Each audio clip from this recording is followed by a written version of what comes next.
ಎಲ್ಲರಿಗೂ ನಮಸ್ಕಾರ. ಇದು ಮೀಡಿಯಾ ವಾಚ್. ನಾನು ಶಶಿಧರ್ ಭಟ್.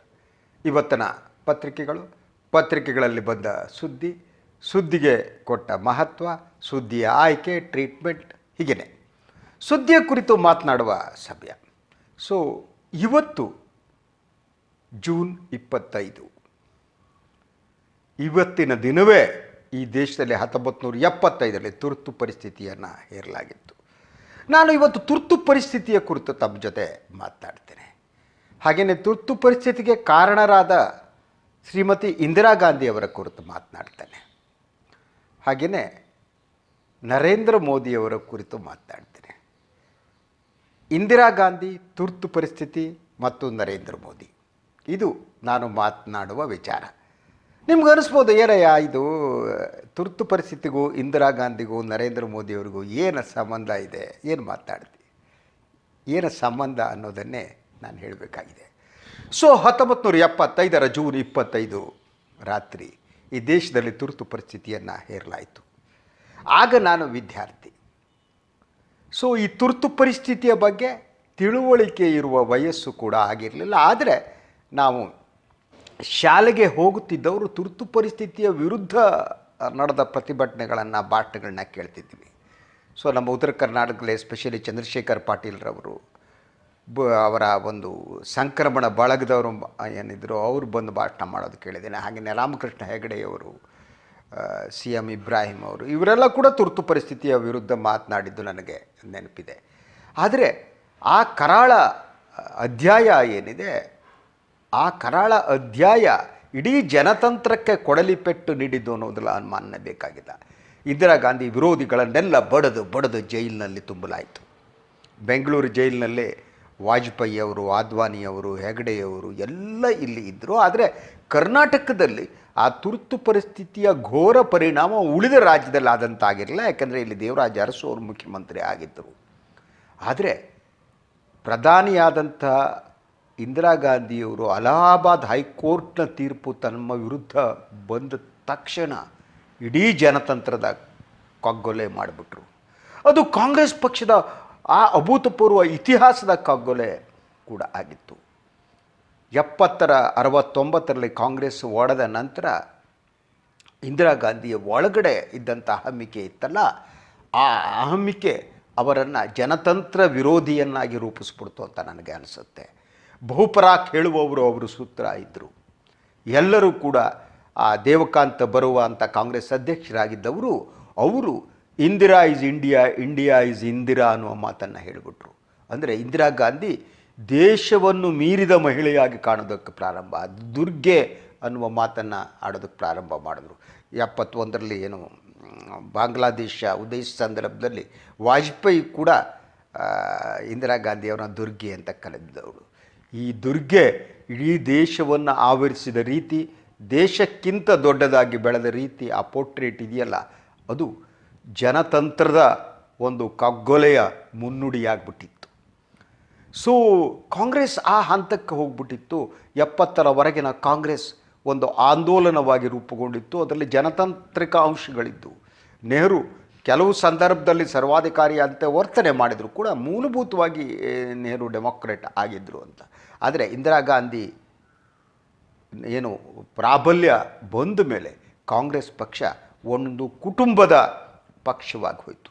ಜಿ ಹುಜೂರ್ ಹೇಳುವವರು, ಬಹುಪರಾಕ್ ಹೇಳುವವರು, ಬಟ್ಟಂಗಿಗಳು ಎಲ್ಲ ಸೇರಿ ಜನತಂತ್ರವನ್ನು ಕೊಂದುಬಿಟ್ರು, ನಾಶ ಮಾಡಿಬಿಟ್ರು. ಇಂದಿರಾ ಗಾಂಧಿಗೆ ಏನು ಅವಳಿಗೆ ಅರಿವು ಬರುವ ಹೊತ್ತಿಗೆ, ಅರಿವು ಬಂತೋ ಈ ವಿಚಾರದಲ್ಲಿ ಗೊತ್ತಿಲ್ಲ ನನಗೆ, ಈ ದೇಶದ ಜನತಾ ಪರಿವಾರವನ್ನು ಆಯ್ಕೆ ಮಾಡಿದ್ದು ಕೂಡ ಒಂದು ಬಹುಮುಖ್ಯವಾದ ಒಂದು ಹೆಜ್ಜೆ ಗುರುತುಗಳು ಅಂತ ನನಗೆ ಅನಿಸುತ್ತೆ. ಆ ಕಾಲ ಜಯಪ್ರಕಾಶ್ ನಾರಾಯಣ್ ಅವರ ಸಂಪೂರ್ಣ ಕ್ರಾಂತಿಯ ಕನಸು, ಅದರ ನಂತರ ಜನತಾ ಪರಿವಾರ ರೂಪುಗೊಂಡಿದ್ದು. ಆದರೆ ಅವು ಹೆಚ್ಚು ಕಾಲ ಅಧಿಕಾರದಲ್ಲಿ ಉಳಿಯೋದಕ್ಕೆ ಸಾಧ್ಯ ಆಗದೇ ಇರುವಂಥದ್ದು. ಹೀಗೆ ಹಲವಾರು ಮೆಟ್ಟಿಲುಗಳಿವೆ. ನನಗೆ ಅದಕ್ಕಿಂತ ಭಾಳ ಮುಖ್ಯವಾಗಿ ನನಗೆ ಇವತ್ತು ಅನ್ನಿಸುವುದು ಇಂದಿರಾ ಗಾಂಧಿ ಮತ್ತು ನರೇಂದ್ರ ಮೋದಿ ಅವರ ನಡುವೆ ಇರುವ ವ್ಯತ್ಯಾಸಗಳು ಮತ್ತು ವೈರುಧ್ಯಗಳು ಯಾವ್ಯಾವು ಅನ್ನೋದು ಈ ತುರ್ತು ಪರಿಸ್ಥಿತಿಯ ಸಂದರ್ಭದಲ್ಲಿ ನಾವು ನೆನಪು ಮಾಡ್ಕೋಬೇಕಾದ್ದು ಇದು. ಒಂದು, ಇಂದಿರಾ ಗಾಂಧಿ ಅವರ ಸುತ್ತಮುತ್ತ ಬಾಲಂಗೋಚಿಗಳಿದ್ದರು, ಬಟ್ಟಂಗಿಗಳಿದ್ದರು, ಬಹುಪರ ಕೇಳುವವರಿದ್ದರು, ಇಂದಿರಾ ಮಾಡಿದ್ದೆಲ್ಲ ಸರಿ ಅಂತ ಹೇಳುವವರಿದ್ದರು. ಅಂತಹ ಒಂದು ಕೋಟ್ರಿಯ ಮಧ್ಯೆ ಇಂದಿರಾ ಗಾಂಧಿ ಸಿಕ್ಕಾಕೊಂಡಿದ್ದರು. ನರೇಂದ್ರ ಮೋದಿ ಅಥವಾ ಇಡೀ ಪಾರ್ಟಿಯ ಒಂದು ಕೋಟ್ರಿಯಾಗಿದೆ. ಅದೇ ರೀತಿ ಯಾವ ರೀತಿ ದೇವಕಾಂತ್ ಬರುವ Indira is India, India is Indira ಅಂತ ಹೇಳಿದ್ರು, ಅದೇ ರೀತಿ ಇಡೀ BJP ಇವತ್ತು Modi is India, India is Modi ಅಂತ ಹೇಳಲಾಗ್ತಾ ಇದೆ. ದೇಶಭಕ್ತಿ ಅಂದರೆ ಮೋದಿ ಭಕ್ತಿ ಅಂತ ಹೇಳಲಾಗ್ತಾ ಇದೆ. ಸೊ ಈ ಒಂದು ಪರಿಸ್ಥಿತಿಯಲ್ಲಿ ವ್ಯತ್ಯಾಸ, ಇಂದಿರಾ ಗಾಂಧಿಯವರನ್ನು ಸರ್ವಾಧಿಕಾರಿಯನ್ನಾಗಿ ಮಾಡಿ ಜನತಂತ್ರ ಕೊಗ್ಗಲೆ ಮಾಡುವ ಒಂದು ಸ್ಥಿತಿಗೆ ತಂತಲ್ಲ, ಅವತ್ತಿನ ವಾತಾವರಣ ಹೇಗಿತ್ತೋ ಇವತ್ತಿನ ವಾತಾವರಣ ಹಾಗೇ ಇದೆ. ಅವತ್ತು ಇಂದಿರಾ ಗಾಂಧಿಯವರನ್ನು ದುರ್ಗೆ ಅಂತ ಹೇಳಲಾಗ್ತಾ ಇತ್ತು, ಇವತ್ತು ನರೇಂದ್ರ ಮೋದಿಯವರು ದುರ್ಗಾ ಅಂತ ಗೊತ್ತಿಲ್ಲ ನನಗೆ, ದೇವರ ಅವತಾರ ಅಂತ ರೂಪಿಸೋದು. ಸೊ ಆ ಸ್ಥಿತಿ ಹಾಗೇ ಇದೆ ಒಂದು. ಎರಡನೇದು, ಇಂದಿರಾ ಗಾಂಧಿ ಹೇರಿದ ತುರ್ತು ಪರಿಸ್ಥಿತಿ ಏನಿದೆ ಅದು ಡಿಕ್ಲೇರ್ಡ್ ಎಮರ್ಜೆನ್ಸಿ ಆಗಿತ್ತು. ಆದರೆ ಇವತ್ತು ನಮಗೆ ಅಂಥ ಒಂದು ಅನುಮಾನ ಈಗಲೇ ಬರೋದಕ್ಕೆ ಪ್ರಾರಂಭ ಆಗಿದೆ. ಒಂದು, ರಾಜಕೀಯ ವಿರೋಧಿಗಳನ್ನು ಹತ್ತಿಕ್ಕಲು ಮೋದಿ ಸರ್ಕಾರ ನಡೆಸುತ್ತಿರುವ ರೀತಿಗಳು, ಜನತಾಂತ್ರಿಕ ಸಂಸ್ಥೆಗಳನ್ನು, ಶಿಕ್ಷಣ ಸಂಸ್ಥೆಗಳನ್ನು ನಾಶಪಡಿಸೋದಕ್ಕೆ ಯತ್ನ ನಡೆಸ್ತಾ ಇರೋದಂತು, ವೈಚಾರಿಕರನ್ನು ಬುದ್ಧಿಜೀವಿಗಳು, ಲದ್ದಿಜೀವಿಗಳು ಅಂತ ಕರಿತಾ ಕರಿತಾ ಕರಿತಾ ಅವರನ್ನು ಜೈಲೊಳಗೆ ಅಟ್ಟುವಂಥದ್ದು, ಅವರ ಬಾಯಿ ಮುಚ್ಚಿಸುವ ಯತ್ನ ನಡೆಸುವಂಥದ್ದು, ಬೇರೆ ಬೇರೆ ಮಾರ್ಗಗಳನ್ನು ಬಳಸ್ತಾ ಮೂಲಕ ಇಂದಿರಾ ಗಾಂಧಿ ತುರ್ತು ಪರಿಸ್ಥಿತಿಯ ಮೂಲಕ ರಾಜಕೀಯ ವಿರೋಧಿಗಳನ್ನ ಜೈಲಿಗೆ ಹಾಕಿದ್ರೆ, ಈಗ ರಾಜಕೀಯ ವಿರೋಧಿಗಳ ವಿರುದ್ಧ CBI ಅಂತ ಸಂಸ್ಥೆಯನ್ನು, IT ಅಂತ ಸಂಸ್ಥೆಯನ್ನು ಬಿಟ್ಟು ಅವ್ರನ್ನ ಒಳಗೆ ಹಾಕ್ಸೋವಂಥದ್ದು. ಇಲ್ಲಿ ನನಗೆ ವ್ಯತ್ಯಾಸ ಕಾಣ್ತಾರೆ. ಆದ್ದರಿಂದ ಈ ಬಟ್ಟಂಗಿಗಳು ಎಲ್ಲ ರಾಜಕೀಯ ಪಕ್ಷಗಳಲ್ಲೂ ಇರ್ತಾರೆ. ಸೊ ಇಂದಿರಾ ಗಾಂಧಿಯ ವಿರುದ್ಧ ಇನ್ನೊಬ್ಬ ನಾಯಕ ಬಾಯಿ ಬಿಡ್ತಾನೆ ಇರಲಿಲ್ಲ. ಬಾಯಿ ಬಿಟ್ಟವರಿಗೆ ಏನಾಯಿತು ಅನ್ನೋದು ಗೊತ್ತಿದೆ. ನಮ್ಮ ದೇವರಾಜ ಅರಸು ಅಂತ, ದೇವರಾಜ ಅರಸು ಕೂಡ ಅವರನ್ನು ಯಾವ ರೀತಿ ತಳ್ಳಲಾಯಿತು, ಅವ್ರ ರಾಜಕೀಯ ಬದುಕನ್ನು ನಾಶಪಡಿಸಲಾಯಿತು ಅನ್ನೋದು ನಮಗೆ ಗೊತ್ತಿದೆ. ಈಗ ಹಲವಾರು ನಾಯಕರ ರಾಜಕೀಯ ಬದುಕನ್ನು ಇಂದಿರಾ ಗಾಂಧಿಯವರು ನಾಶಪಡಿಸ್ಬಿಟ್ರು. ದೇಶದಲ್ಲಿ ಈ ಒಂದು ತುರ್ತು ಪರಿಸ್ಥಿತಿ ಅನ್ನುವುದು ಜನತಂತ್ರದ ಒಂದು ಅಧ್ಯಾಯನ ಮುಗಿಸಿ ಸರ್ವಾಧಿಕಾರದ ರಾಜಕಾರಣಕ್ಕೆ ಕರೆದೊಯ್ದಿತ್ತು. ಇವತ್ತಿನ ಸ್ಥಿತಿ ಕೂಡ ನನಗೆ ಹಾಗೆ ಅನಿಸುತ್ತೆ. ಮೋದಿಯವರನ್ನು ಈ ರೀತಿ ಅವರ ಅಹಮಿಕೆ ಜಾಸ್ತಿ ಆಗುವಂತೆ ಮಾಡೋದಿದೆಯಲ್ಲ, ಅದು BJP ಮಾಡ್ತಾ ಇದೆ. ನಾನು BJP ಪಕ್ಷದಲ್ಲಿ ಅದು ನಿರೀಕ್ಷೆ ಮಾಡಿರಲಿಲ್ಲ. ಯಾವುದೇ ಸೈದ್ಧಾಂತಿಕ ಭಿನ್ನಾಭಿಪ್ರಾಯ ಇದ್ದರೂ ಕೂಡ ವಾಟ್ ಐ ಬಿಲೀವ್, BJPಯ ಒಳಗಡೆ ಒಂದು ಜನತಾಂತ್ರಿಕವಾದ ದಟ್ ಮಾರ್ಗ ಇತ್ತು. ಸೊ ಅದು ಎಲ್ಲರ ಕಾಲದಲ್ಲೂ ಇತ್ತು, ಅದ್ವಾನಿ ಕಾಲದಲ್ಲೂ ಇತ್ತು, ವಾಜಪೇಯಿ ಕಾಲದಲ್ಲೂ ಇತ್ತು. ಅವರು ಪಕ್ಷಕ್ಕಿಂತ ದೊಡ್ಡವರು ಅಂತ ಪ್ರತಿಬಿಂಬಿಸುವ ಒಂದು ಯತ್ನ ಕೂಡ ನಡೆದಿರಲಿಲ್ಲ, ಅಥವಾ ಅವರು ಒಪ್ತಾನೂ ಇರಲಿಲ್ಲ. ಅದ್ವಾನಿಯವರಾಗಲಿ ಅಥವಾ ವಾಜಪೇಯಿ ಅವರಾಗಲಿ ತಾವು ಪಕ್ಷದಕ್ಕಿಂತ ದೊಡ್ಡವರು ಅಂತ ನಂಬುತ್ತಿರಲಿಲ್ಲ. ಹೇಳಿದರೂ ಅವ್ರಿಗೆ ಗೊತ್ತಾಗ್ತಾ ಇತ್ತು. ಆದರೆ ಸನ್ಮಾನ್ಯ ಗೌರವಾನ್ವಿತ ಇವತ್ತಿನ ಪ್ರಧಾನಿ ಏನಿದ್ದಾರೆ ನರೇಂದ್ರ ಮೋದಿಯವರು, ಅವರು ತಾವು ಪಕ್ಷಕ್ಕಿಂತ ದೊಡ್ಡವರು ಅಂತ ಅವರನ್ನೇ ಅವರು ನಂಬಿಸಿಕೊಂಡಂತೆ ಕಾಣುತ್ತೆ. ಅವರಿಗೆ ಅಂಥ ಒಂದು ಅಹಮಿಕೆಯನ್ನು ತುಂಬಲಾಗಿದೆ. ಇದು ಬಹಳ ಅಪಾಯಕಾರಿ. ಅದು ಬಹುತೇಕ ಅವರ ನಡವಳಿಕೆಗಳು ಜನತಾಂತ್ರಿಕವಾದ ನಡವಳಿಕೆಗಳಾಗದೆ ಬಹುತೇಕ ನಡವಳಿಕೆಗಳು ಸರ್ವಾಧಿಕಾರಿ ನಡವಳಿಕೆಗಳಂತಾಗಿದೆ. ಒಬ್ಬ ಸರ್ವಾಧಿಕಾರಿಗೆ ಇರುವ ಗುಣಗಳು ಬಹಳಷ್ಟು ಸಾಮ್ಯ ನನಗೆ ಕಾಣ್ತಾ ಇದೆ. ಇಂದಿರಾ ಗಾಂಧಿ ಕೂಡ ಒಂದು ರೀತಿಯ ನಗೆಯ ವಿರೋಧಿಯಾಗಿದ್ದರು, ನರೇಂದ್ರ ಮೋದಿ ಕೂಡ ನಗೆಯ ವಿರೋಧಿಗಳಾಗಿದ್ದಾರೆ. ಹಾಗೆಯೇ ಇಂದಿರಾ ಗಾಂಧಿ ಯಾರ ಮಾತನ್ನು ಕೇಳ್ತಾರೆ, ಯಾರ ಮಾತನ್ನು ಕೇಳಲ್ಲ ಅನ್ನೋದೇ ಗೊತ್ತಾಗ್ತಿರಲಿಲ್ಲ. ನರೇಂದ್ರ ಮೋದಿಯವರು ಯಾರ ಮಾತನ್ನು ಕೇಳ್ತಾರೆ, ಯಾರ ಮಾತನ್ನು ಕೇಳಲ್ಲ ಅನ್ನೋದು ಗೊತ್ತಾಗೋದಿಲ್ಲ. Ultimately will have to take ಅವರೇ ಡಿಸಿಷನ್ ತಗೋತಾರೆ. ಯಾವುದೇ ಪೊಲಿಟಿಕಲ್ ಕ್ರೈಸಿಸ್ ಇದ್ದಾಗ ಇಂದಿರಾ ಗಾಂಧಿಯವರು ತಮ್ಮ ಸುತ್ತಮುತ್ತ ಇರುವವ್ರನ್ನ ಇನ್ಯಾರನ್ನೋ ಒಬ್ಬರನ್ನ ಬಲಿಪೀಠಕ್ಕೆ ಏರಿಸ್ಬಿಡ್ತಿದ್ರು. ಆ ಬಲಿಪೀಠಕ್ಕೆ ಏರಿಸುವುದಕ್ಕಾಗಿ ಜನರನ್ನು ಆಯ್ಕೆ ಮಾಡಿಡ್ತಿದ್ರು. ಸೊ ನರೇಂದ್ರ ಮೋದಿಯವರು ಕೂಡ ಬಲಿಪೀಠಕ್ಕೆ ಏರಿಸುವ ಕೆಲಸವನ್ನು ಮಾಡ್ತಾರೆ. ಆದರೆ ಇಂದಿರಾ ಗಾಂಧಿಗೂ ನರೇಂದ್ರ ಮೋದಿಗೂ ಇರುವ ವ್ಯತ್ಯಾಸ ಅಂದರೆ, ಇಂದಿರಾ ಗಾಂಧಿಯವರಿಗೆ ಈ ಸಮಾಜದ ಕೆಳವರ್ಗದವರ ಬಗ್ಗೆ ಒಂದು ಬಹಳ ಅದ್ಭುತ ಒಂದು ಕಮಿಟ್ಮೆಂಟ್ ಇತ್ತು. ಬಡವರಿಗೇನೋ ಅದು ರಾಜಕೀಯ ಕಾರಣನೇ ಇರ್ಬೋದು, ಬಟ್ ಬಡವರಿಗೇನಾದರೂ ಮಾಡಬೇಕು ಅನ್ನುವ ಒಂದು ಒತ್ತಡ ಇಂದಿರಾ ಗಾಂಧಿ ಅವರಿಗಿತ್ತು. ಆದರೆ ನರೇಂದ್ರ ಮೋದಿಯವರಿಗೆ ಸಂಘ ಪರಿವಾರದವರಿಗೆ ಏನಾದರೂ ಮಾಡಬೇಕು ಅನ್ನುವ ಒಂದು ಒತ್ತಡ ಇದೆ. ಸೊ ಅವರು ಬಡವರ ಬಗ್ಗೆ ಪರವಾಗಿ ಮಾತನಾಡಲಾರರು. ಅವರು ಮಾತನಾಡುವುದಿದ್ದರೆ ಹಿಂದುತ್ವದ ಬಗ್ಗೆ ಮಾತನಾಡ್ತಾರೆ. ಅವರು ಮಾತನಾಡುವುದಿದ್ದರೆ ಹಿಂದೂಗಳು ಸಾರ್ವಭೌಮರಾಗಬೇಕು ಅನ್ನೋದ್ರ ಬಗ್ಗೆ ಮಾತನಾಡ್ತಾರೆ. ಅವರು ಮಾತನಾಡುವುದರ ದೇಶ ಪ್ರೇಮದ ಬಗ್ಗೆ ಮಾತನಾಡ್ತಾರೆ. ಇಂದಿರಾ ಗಾಂಧಿ ಈ ರೀತಿಯ ದೇಶ ಪ್ರೇಮದ ಭಾಷೆಯನ್ನು ಬಳಸ್ತಿರಲಿಲ್ಲ. ಅವರು ಅದನ್ನು ಬೇರೆ ರೀತಿ ಮಾಡ್ತಾ ಇದ್ದು. ಭಾಳ ಸಂದರ್ಭದಲ್ಲಿ RSS ಕೂಡ ಇಂದಿರಾ ಗಾಂಧಿ ಇಷ್ಟ ಆಗ್ತಿದ್ರು. ಸಂಜಯ್ ಗಾಂಧಿ RSSಗೆ ಇಷ್ಟ ಆಗ್ತಾಯಿದ್ರು. ಯಾಕಂದರೆ ಸಂಜಯ್ ಗಾಂಧಿ ಆ ಕಾಲದಲ್ಲಿ ಮುಸ್ಲಿಮರು ಕೂಡ ಕುಟುಂಬ ಯೋಜನೆ ತರಬೇಕು ಅನ್ನೋ ಮಾತನ್ನು ಆಡೋದಕ್ಕೆ ಹೊರಟಿದ್ರು. ಅದಕ್ಕೆ ಆರ್ ಎಸ್ ಎಸ್ಗೆ ಭಾಳ ಇಷ್ಟ ಆಗ್ಬಿಟ್ಟಿತ್ತು. ಆದ್ದರಿಂದ ಒಳಗಡೆ ಆರ್ ಎಸ್ ಎಸ್ ಕೂಡ ಇಂದಿರಾ ಗಾಂಧಿ ಅವ್ರನ್ನ ಇಷ್ಟಪಡ್ತಾ ಇತ್ತು. ಸೊ ಮೋದಿಯವ್ರನ್ನ ಆರ್ ಎಸ್ ಎಸ್ ಆ ಮಟ್ಟದಲ್ಲಿ ಇಷ್ಟಪಡ್ತಿದ್ರು, ಅವ್ರು ಮುಖವಾಡವಾಗಿಟ್ಟಿದ್ದಾರೆ.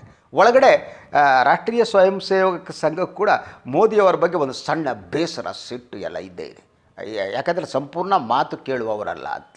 ಹಾಗೆ ನೋಡಿದರೆ ಆರ್ ಎಸ್ ಎಸ್ನ ಮಾತನ್ನು ವಾಜಪೇಯಿಯವರು ಅಷ್ಟು ಕೇಳ್ತಿರಲಿಲ್ಲ. ಆದರೆ ಆ ವಿಧಾನ ರೀತಿಗಳು ಬೇರೆ ಅಷ್ಟೆ, ಅದರ ನಡುವೆ ವ್ಯತ್ಯಾಸ ಇದೆ.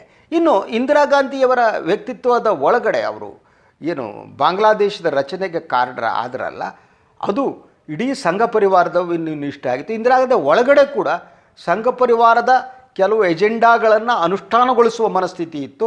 ಅದನ್ನು ಅವರು ಬೇರೆ ರೀತಿ ಅನುಷ್ಠಾನಗೊಳಿಸ್ತಿದ್ದರು. ಅದರ ಜೊತೆಗೆ ಅವರು ಬಡವರ ಬಗ್ಗೆ ಅವರು ಮಾಡಿರುವುದು ಒಂದು ಇಡೀ ಆ ಭಾಷೆಯಲ್ಲಿ ಅವರು ರೋಟಿ ಕಪಡ ಅವ್ರ ಮಕಾನ್ ಅಂತ ಒಂದು ಘೋಷಣೆ ಮಾಡಿದ್ದಾಗಲಿ, ಸೊ ಅವರ ಎಲ್ಲ ಘೋಷಣೆಗಳು ಕೂಡ ಒಂದು ಸಾಮಾನ್ಯ ಜನರಿಗೆ ಒಂದು ರೀಚ್ ಆಗುವ ರೀತಿ ಇತ್ತು. ಆ ಕಾಲಘಟ್ಟದಲ್ಲಿ ಆಗಿದ್ದ ಕಾಂಗ್ರೆಸ್ ಏನಿದೆ ಅದು ಸ್ವಾತಂತ್ರ್ಯ ಚಳವಳಿ ಆಂದೋಲನ ರಾಜಕೀಯ ಪಕ್ಷವಾಗಿ ರೂಪುಗೊಂಡಿದ್ದು ಆ ಒಂದು ರೀತಿಯ ಭ್ರಮೆಯ ಒಳಗಡೆ ಇತ್ತು. ಬಡವರ ಬಗ್ಗೆ ಆಗಿರೋ ಕಾಂಗ್ರೆಸ್ ಮಾತನಾಡೋದು ಕಡಿಮೆ ಆಗಿತ್ತು.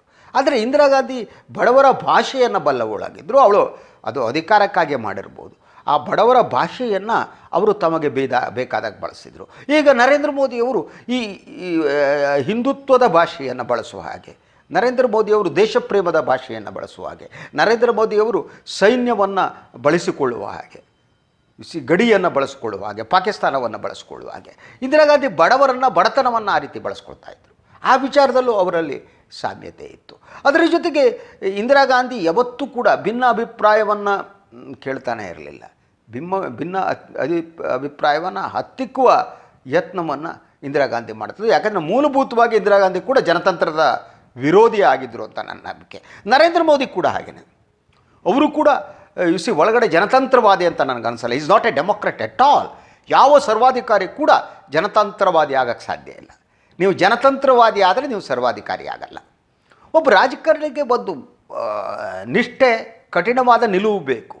ಆದರೆ ಅದು ಜನತಂತ್ರ ವಿರೋಧಿ ಆಗಕೂಡದು, ಅಥವಾ ಸಂಪೂರ್ಣ ಜನತಂತ್ರ ಅಂತೇಳಿ ಜಗತ್ತಿನಲ್ಲಿ ಕೇಳ್ಕೊಂಡು ಮಾಡೋಕ್ಕಾಗಲ್ಲ. ಒಬ್ಬ ನಾಯಕನಾದವನಿಗೆ ತನ್ನದೇ ಆದ ಒಂದು ವ್ಯಕ್ತಿತ್ವ ಇರಬೇಕು, ತಾನು ಏನು ಮಾಡಬೇಕು ಅನ್ನೋದು ಗೊತ್ತಿರಬೇಕು.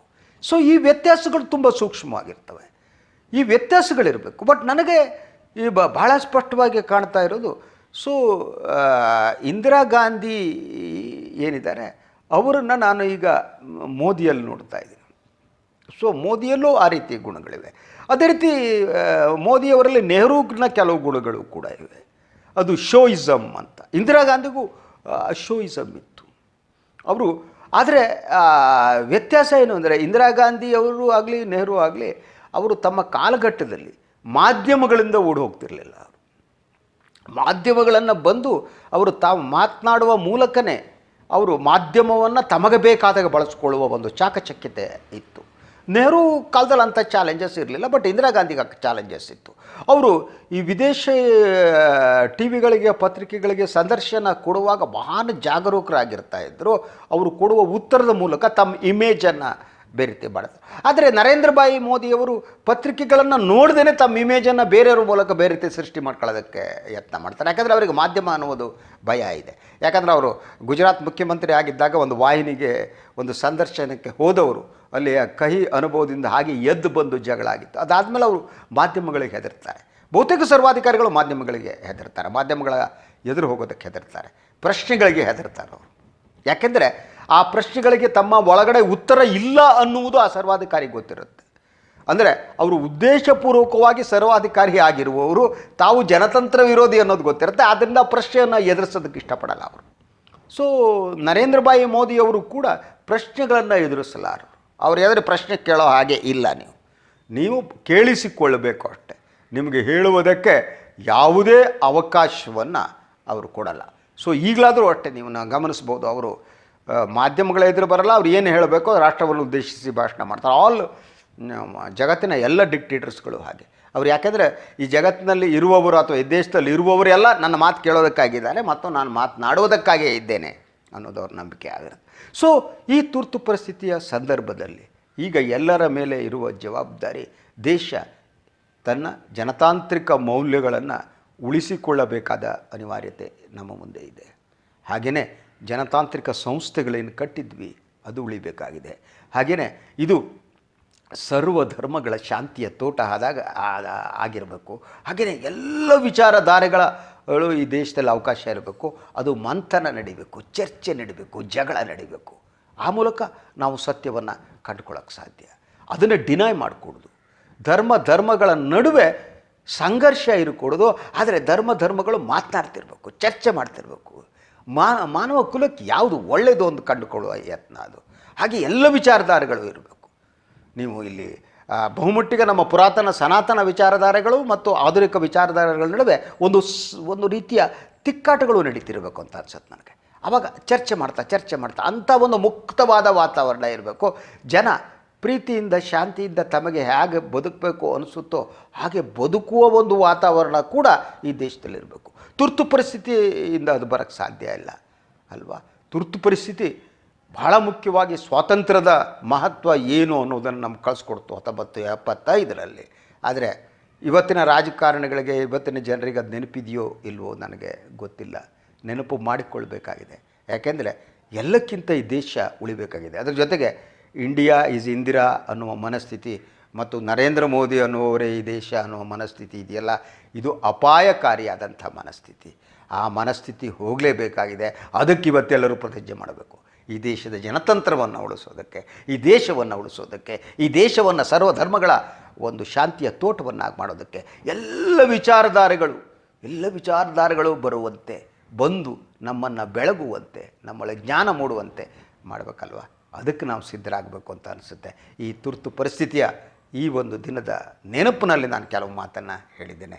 ಯಾಕೆಂದರೆ ಸ್ವಾತಂತ್ರ್ಯ ಅನ್ನುವುದಿದೆಯಲ್ಲ, ಅದು ಮುಖ್ಯವಾದ. ಬದುಕಿನಲ್ಲಿ ಯಾವ ತ್ಯಾಗವನ್ನು ಬೇಕಾದರೂ ನಾವು ಮಾಡ್ಬೋದು. ಸ್ವಾತಂತ್ರ್ಯದ ತ್ಯಾಗ ಅಲ್ಲ, ಅಭಿವ್ಯಕ್ತಿ ಸ್ವಾತಂತ್ರ್ಯದ ತ್ಯಾಗ ಅಲ್ಲ. ನಮಗೆ ಅನ್ನಿಸುವ ಹಾಗೆ, ನಮಗೆ ಹೇಗೆ ಬದುಕುವ ಹಕ್ಕಿರಬೇಕು. ನಮ್ಮ ಆಲೋಚನೆಯನ್ನು ಹತ್ತಿಕ್ಕುವುದಿದೆಯಲ್ಲ, ಅದು ಅಪಾಯಕಾರಿಯಾದ್ದು. ಹಾಗೆಯೇ ನಮ್ಮ ಮೂವ್ಮೆಂಟ್ಗಳು, ಜನತಾಂತ್ರಿಕ ಮೌಲ್ಯಗಳನ್ನು ಹತ್ತಿಕ್ಕುವ ಕೆಲಸ ಆಗದಿರಲಿ ಅಂತ ಆಶಿಸ್ತಾ ಇವತ್ತಿನ ಮೀಡಿಯಾ ವಾಚನ್ನು ಮುಗಿಸ್ತೀನಿ. ಎಲ್ಲರಿಗೂ ಒಳ್ಳೆಯದಾಗಲಿ. ನಮಸ್ಕಾರ.